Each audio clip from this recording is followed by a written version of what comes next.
Lavala Wingo, Taitu'uga Kitchener Weshi, and this is just a little story of when I got my Tatau. For me, it took 6 days.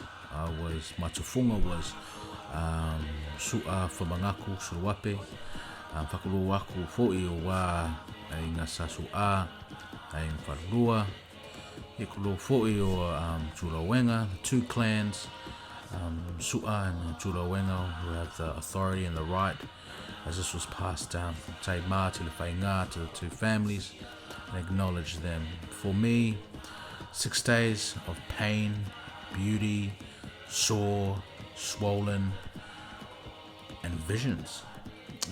My partner recalls that I lost a lot of blood, and she claims that it was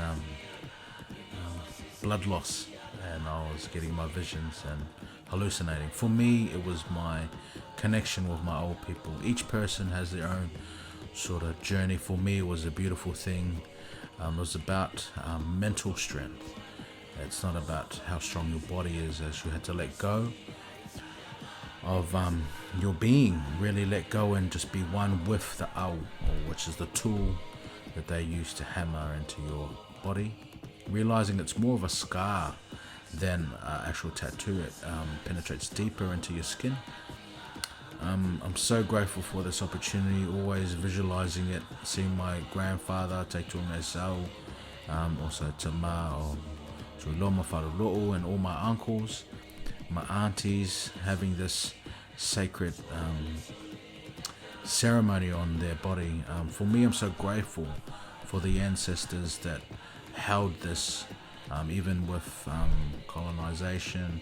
Our people kept this practice strong, and I'm so grateful that we're able to receive this beautiful ceremony.